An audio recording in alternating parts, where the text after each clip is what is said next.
السلام علیکم ناظرین، آج بات کریں گے ہم گلگت بلتستان کے دو اہم ایشوز پہ۔ ایک جو ہے وہ پاکستان تحریک انصاف نے حالیہ دنوں الیکشن ہوئی تھی، جس میں پاکستان تحریک انصاف نے بڑی مارجن سے وہ سیٹ جیتی تھی۔ اس کے خلاف پاکستان مسلم لیگ نون اور پیپل پارٹی نے الیکشن کمیشن میں کیس کیا اور وہ رزلٹ کو ابھی تک روکا گیا ہے۔ دوسرا جو ٹاپک ہے ہمارا وہ ہے Gilgit Baltistan civil service association, یعنی جس کو ہم دیسی زبان میں اگر میں کہوں بابو ایسوسیشن یا بیوروکریٹ ایسوسیشن یا مائی باپ ایسوسیشن آف گلگت بلتستان جو ہے، انہوں نے کل پروٹیسٹ کا اعلان کیا۔ اب یہ پروٹیسٹ کیوں ہے اس کے میں آپ کو ڈیٹیل بتا دوں گا، اس پہ میں نے پہلے بھی کئی دفعہ بات کی ہے۔ ناظرین، پہلے میں بات کرتا ہوں جو حالیہ الیکشن ہے گلگت بلتستان کے ڈسٹرکٹ استور میں ایک الیکشن ہوئی تھی۔ یہ الیکشن سابقہ وزیر اعلیٰ خالد خورشید جس وقت نااہل ہوئے تھے، تو ان کی یہ سیٹ جو تھی وہ ری الیکشن، اس کی الیکشن کمیشن نے پھر ظاہری بات جب ری الیکشن اس کا کروانے کا حکم ہوا تھا۔ یہ جو ہے 9 تاریخ کو ری الیکشن ہوا، جس میں میری ذاتی طور پر یہ قیاس تھا اس وقت تک کہ ہو سکتا ہے کہ حکومتی کوئی جماعت جو پی ڈی ایم کی کوئی جماعت ہو یا پیپل پارٹی سے کوئی جماعت یہ سیٹ نکالے گی، کیونکہ ان کے پاس سرکاری مشینری تھی، ان کے پاس پولیٹیکل پریشر تھا، ان کے پاس حکومت تھی۔ لیکن ایسا نہیں ہوا، جو نتائج آئے وہ بالکل مختلف آئے۔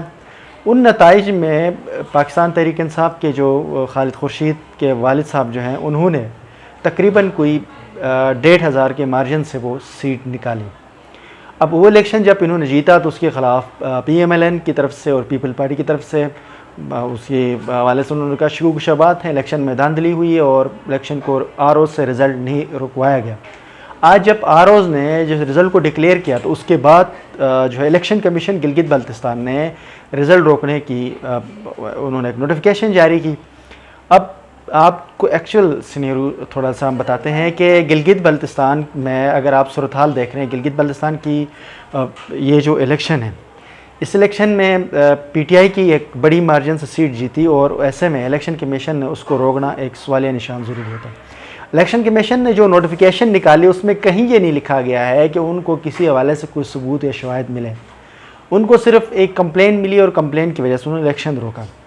اچھا ناظرین، جب میں نے اس حوالے سے پتہ کیا کچھ سورسز اور سوشل میڈیا اور پھر لوگوں نے یہ مختلف قسم کی جو سورسز سے یہ اطلاع ملی کہ پاکستان مسلم لیگ نون جو ہے وہ کہہ رہی ہے کہ اس الیکشن میں بڑے پیمانے پر پیسہ استعمال ہوا، اور دوسرا یہ ہے کہ یہاں پر بعض حلقوں میں بعض یونین جو پولنگ اسٹیشنز میں نمبر آف ووٹ سے زیادہ ووٹ پول ہوئے۔ اچھا، ان دونوں صورتوں میں اگر آپ دیکھ لیں تو پیسہ استعمال ہوا تو یہ بھی election commission of Gilgit Baltistan کی نااہلی ہے۔ اور ناظرین، میں گلگت بلتستان کا شہری ہوں، گلگت بلتستان میں مجھے پتہ ہے کہ ہر الیکشن میں ہر جگہ پورے پاکستان میں پیسہ استعمال ہوتا ہے، دل کھول کے استعمال کرتے ہیں۔ یہ والی بات کہ پی ٹی آئی نے استعمال کیا یا خالد خورشید نے کیا، یہ جھوٹ ہے، سب کے سب استعمال کرتے ہیں، یہ ایک حقیقت ہے۔ دوسری بات، اگر کسی پولنگ حلقے میں یا کسی ایک کنسٹیٹوئنسی کے ایک پولنگ اسٹیشن میں اگر نمبر آف ووٹ سے زیادہ ووٹ پول ہوئے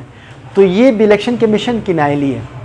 اس بنیاد کے اوپر آپ اگر کسی الیکشن کو روکو گے تو آپ کے لیے بڑے مسائل ہوں گے۔ یہ تو چیزیں بہرحال دیکھنی ہوں گی کہ کل یا 14 تاریخ کو غالباً ڈیٹ ملی ہے جس میں کیا الیکشن کمیشن کے حوالے سے نتائج آتے ہیں اور کیا رزلٹ وہ لوگوں کے سامنے آتے ہیں۔ بہرحال حقیقت یہ ہے کہ پاکستان تحریک انصاف نے یہ سیٹ نکالی ہے اور بڑے دل سے اس کو قبول کرنا ہے۔ گلگت بلتستان کا جو یہ دوسرا بڑا ایشو ہے یہ ہے کہ Gilgit Baltistan civil service association جو ہے، انہوں نے کل سے دفتروں کا بائیکاٹ کا اعلان کیا ہے، اور یہ دفتروں کا بائیکاٹ وہ کیوں کر رہے ہیں اس کی وجوہات میں جب آپ اس کے حوالے سے جب میں نے جاننے کی کوشش کی یا انفارمیشن نکالی تو انہوں نے اس کی 2 ریزن دیے۔ گلگت بلتستان میں جو سول سروسز ایسوسیشن کہ وہاں پر تبادلے کے حوالے سے کوئی قانون سازی نہیں ہے، جب جس کی مرضی چاہے وہ تبادلے کروا لیتے ہیں۔ 10 دنوں کے اندر تبادلے ہوتے ہیں، 20 دنوں میں بھی ہوتے ہیں، 30 دنوں میں بھی ہوتے ہیں۔ گزشتہ گورنمنٹ میں جانے سے پہلے ایک بل پاس کروایا گیا تھا جس نے گورننس آرڈیننس 2009، جس کے اندر تمام اختیارات وزیر اعلیٰ کی طرف گئی کی تھی، وہ کہ کوئی بھی تبادلے ہوں گے اس میں وزیر اعلیٰ جو ہے وہ خود مختار ہوگا یا وزیر اعلیٰ کے پاس اختیارات زیادہ ہوں گے۔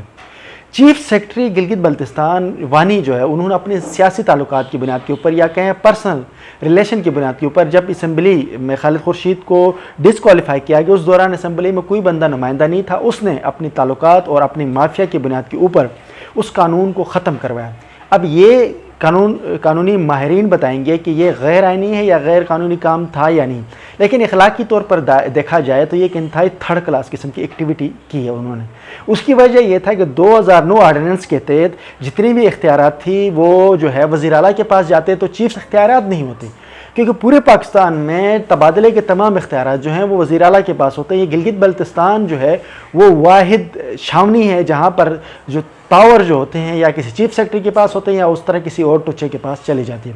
یہ دو جن نکات کے اوپر Gilgit Baltistan civil service station نے پروٹیسٹ کا اعلان کیا، یہ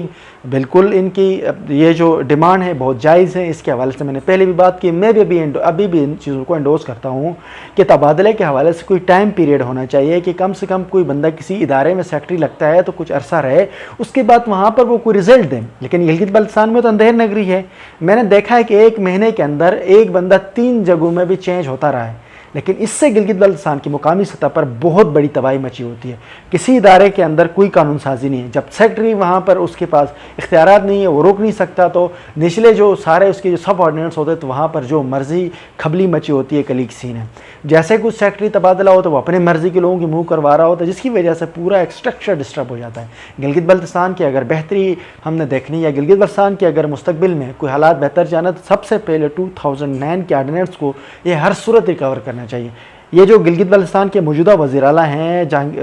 جو حاجی گلبر صاحب، ان کو چاہیے کہ وہ کسی بھی طریقے سے اس قانون کو دوبارہ سے نفاذ کریں، اور دوسرا جو قانون سازی کروائیں کہ کسی بھی سیکرٹری کو کسی بھی ڈپارٹمنٹ میں ایک سرٹن پیریڈ تک اس کو رکھنا چاہیے تاکہ اس سے نتیجے آئے اور عوام کو کوئی اس کا رزلٹ ملے۔ یہ گلگت بلتستان کے عوام کے ساتھ بہت بڑی زیادتی ہو رہی ہے ایک عرصے سے۔ یہ جو بابو ہیں، یہ اس والی جو پروٹیسٹ ہے اس میں بھی ان کا ذاتی مسئلہ ہے، کیونکہ کچھ لوگوں کو پرابلم اس لیے وہ لوگ میدان میں آئے، لیکن بہرحال پھر بھی میں ذاتی طور پر یا یہ کہ اخلاقی طور پر یہ ضروری ہے کہ ایک پیریڈ کے لیے کسی بندے کو کسی ادارے میں رکھنا چاہیے تاکہ اس سے کوئی نتائج آئے۔ ناظرین، یہ 2 اہم ایشوز تھی، اس پہ میں نے بات کی۔ نیکسٹ بھی لگتے کے لیے مجھے اجازت دیجیے۔ اللہ حافظ۔